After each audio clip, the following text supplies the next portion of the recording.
3 ayat 3 sampai 5. Oke, boleh baca. Yohanes 3 ayat 3 sampai 5. Yesus menjawab, katanya, Aku berkata kepadamu, sesungguhnya jika seorang tidak dilahirkan kembali, ia tidak dapat melihat kerajaan Allah.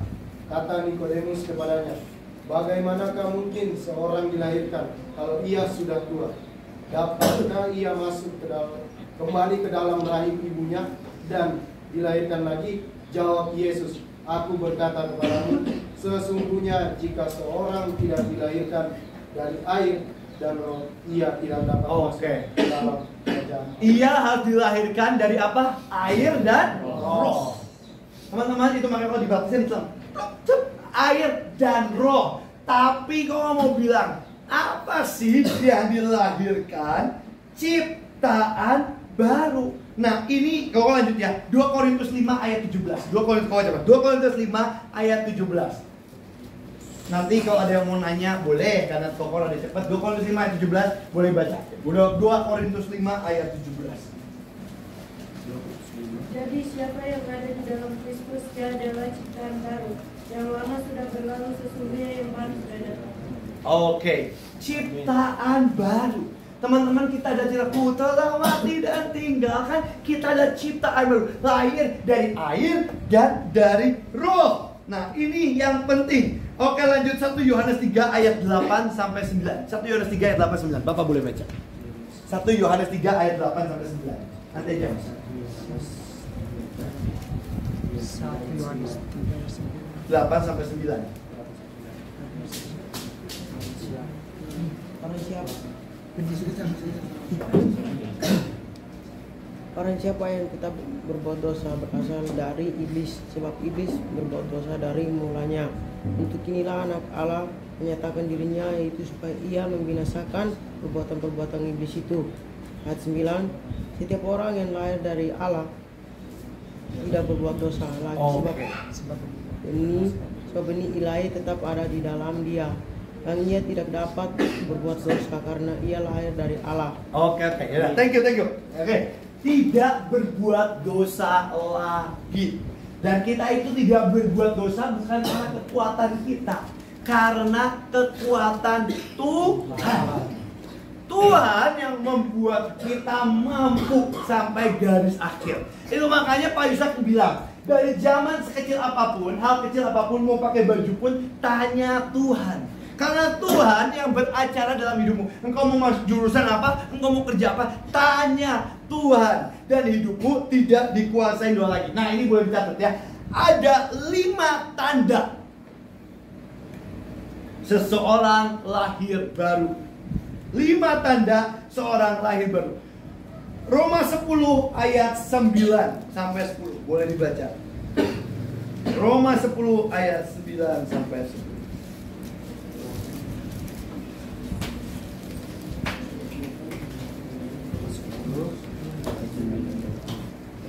Sebab kalau baca, jika kamu mengaku dengan mulutmu bahwa Yesus adalah Tuhan, percaya dalam hatimu bahwa kamu Allah telah membagikan dia dari orang mati, maka kamu akan diselamatkan. Karena dengan hati orang percaya dan dibenarkan, dan dengan mulut orang mengaku dan diselamatkan. 5 tanda kelahiran baru. Yang pertama, percaya dan mengaku Yesus adalah Tuhan. Teman-teman, itu makanya dalam hidup ini adalah fondasi awal. Dalam hidup ini percaya Tuhan yang mengambil alih semuanya. Hidup dengan percaya.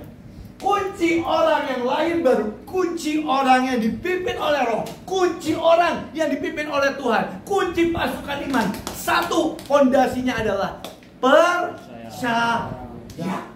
Percaya Yesus menebus kita, percaya hidup ini dalam tangan Dia, percaya pelayanan kita dalam Dia. Percaya, jangan pernah ragu-ragu sekalipun berpikir Dia meninggalkanmu. Percaya Dia beracara dalam hidupmu. Percaya, doa dengan percaya. Bukan tentang teriak-teriaknya, bukan tentang loncat-loncatnya, tapi tentang percaya. Ini akan sangat serius. Ini fondasi yang kuat. Teman-teman, nanti waktu teman-teman dalam hidup ya, kadang ada sakit, kadang ada masalah, kadang ada kekecewaan. Disitulah fondasimu akan diuji. Ujian itu hanya datang ketika ada masalah. Dan disitulah kau diuji percayamu. Dan makanya kau dari awal bilang percaya. Yang kedua, 1 Yohanes 2 ayat 29. 2 ayat 29. Jikalau kamu tahu bahwa ia benar, kamu harus tahu juga bahwa setiap orang yang berbuat kebenaran lahir daripadanya. Yang kedua, perubahan hidup, berbuat kebenaran seumur hidupnya. Teman-teman, tapi aku masih salah. Perhatian ini, ada kerinduan. Mulai ada kerinduan membaca firman Tuhan. Karena firman Tuhan adalah sumber kebenaran. Orang yang lahir baru menunjukkan perubahan hidup yang nyata. Hidupnya semakin baik, semakin kudus, semakin sempurna seperti Yesus. Ku mau disempurnakan, selalu semakin sejati seperti Yesus. Yes, itu proses, yes, hari demi hari. Tapi dari percaya ada kerinduan di hati yang kita mau berbuat benar, mau berbuat baik. Itu kedua. Yang ketiga, 1 Yohanes 4 ayat 7. 1 Yohanes 4 ayat 7. Saudara-saudaraku yang kasih, marilah kita saling mengasihi, sebab kasih berasal dari Allah. Dan setiap orang mengasihi lahir dari Allah dan mengenal Allah. Kuncinya cuma dua, mengasihi Tuhan dan mengasihi sesama. Itu makanya salib lurus dan samping.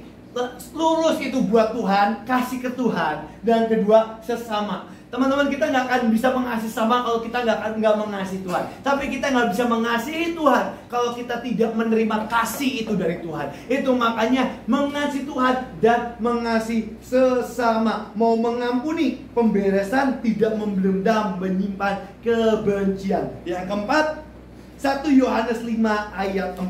Sebab semua yang lahir dari Allah mengalahkan dunia. Dan inilah kemenangan yang mengalahkan dunia, iman kita. Yang keempat, mengalahkan dunia. Orang yang lahir baru pasti akan banyak godaan, cobaan, dan tantangan. Pasti. Tapi kalau nyoba bilang, pasti akan menang. Karena dunia, teman-teman, dunia itu apa sih? Keinginan mata, keinginan daging, dan keangkuhan hidup. Itu hati-hati. Hati-hati. Dan kita pasti menang karena Yesus. Yang kelima, 1 Yohanes 3 ayat 9. Setiap orang yang lahir dari Allah tidak berbuat dosa lagi, sebab benih ilahi tetap ada dalam dia. Yang tadi ya. Tidak, teman-teman, gini sih. Ini yang jadi beberapa pertanyaan, tapi ini yang mau bilang. Teman-teman, salah satu tanda jelas orang yang lahir baru dan ikut Tuhan, percaya Tuhan dengan segenap hatinya. Di situ makanya ya, orang percaya Tuhan kita nggak bisa menjudge. Kok dia masuk surga atau neraka ya?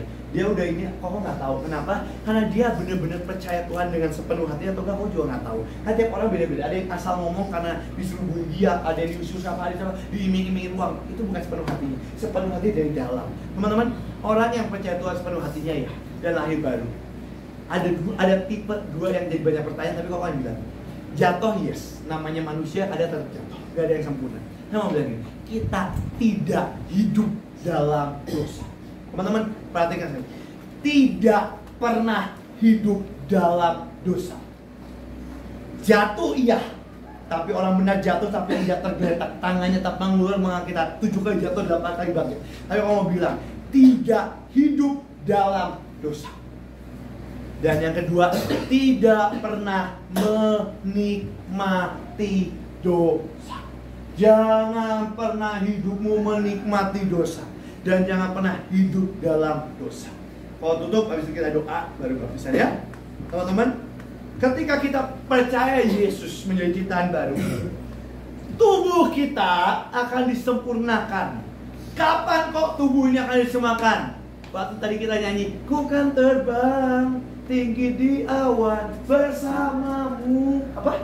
Dalam kemuliaan. Teman-teman, kapan sih itu terjadi? Waktu sangkakala terakhir ditiupkan. Waktu sangkakala terakhir itu ditiupkan, Dunia ini akan begitu sangat aktif di seluruh dunia dengan kau nggak tahu bunyinya kayak gimana.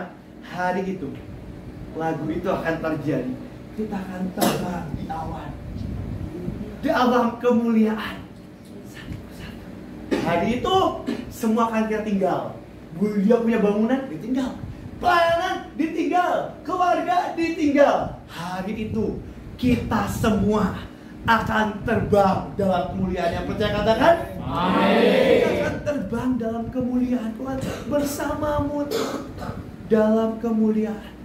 Hari itu kita akan meninggalkan tubuh ini, dan hari itu tubuh ini akan bertukar menjadi tubuh kemuliaan. Itu pasti terjadi. Hari itu engkau nggak usah takut, kok aku ada jerawat ya, kok aku ada apa, itu akan hilang semuanya. Dan kau akan begitu cantik, dan kau akan begitu ganteng. Kau akan bertukar dengan tubuh kemuliaan. Lalu kita terbang di awan dalam kemuliaan bersama Tuhan. Sangkakala terakhir itu akan ditiupkan. Kapan waktunya nggak tahu pokok, tapi udah sangat dekat. Tubuh nanti akan ditukar dengan begitu. Roh itu sudah disempurnakan. Roh itu sudah dimerdekakan. Tapi yang bahaya ini, jiwa itu proses disempurnakan. Itu makanya kalau orang sakit stres dibilang rumah sakit jiwa. Apa sih yang ngebuat orang itu bunuh-bunuhan? Yang ngebuat orang rela nyuri, rela nipu, rela nyerang satu sini? Ego. Dan ego itu apa sih? Sakit hati, cinta uang, dan sebagainya. Apa sih itu? Itu masalah di mana sih? Jiwa. Uang itu cukupnya berapa? Nggak pernah cukup buat jiwa. Kalau buat tubuh cukup, makan sekali 2 kali selesai. Paling berapa ribu? Tapi buat jiwa itu nggak pernah cukup. Orang sekaya apapun. Tapi jiwa itu akan selalu disempurnakan hari demi hari. Kalau kita mau, rohmu udah disempurnakan. Itu makanya pertanyaannya tinggal satu lagi. Yang kau kasih makan apakah rohmu atau jiwamu? Ketika engkau kasih makan rohmu dalam hadirat Tuhan, dalam firman Tuhan, ketika roh di atas, maka jiwa bisa ditundukkan. Tapi ketika engkau kasih makan jiwamu, kepuasan mata, keinginan daging, kau kasih makan jiwamu, rohmu yang akan ditekan, dan engkau hidup dalam jiwa yang begitu liar. Makanya sekali lagi, pilihlah roh daripada jiwa. Kita doa, coba sekalian. Tuhan, terima kasih Tuhan buat siang hari ini. Engkau telah sampaikan begitu dahsyat dan begitu indah. Biar setiap benih yang disampaikan masuk ke dalam dasar hati kami yang paling dalam, Tuhan. Berbuah begitu dahsyat. Karena aku percaya aku sudah berkata dalam iman dan nubuatan.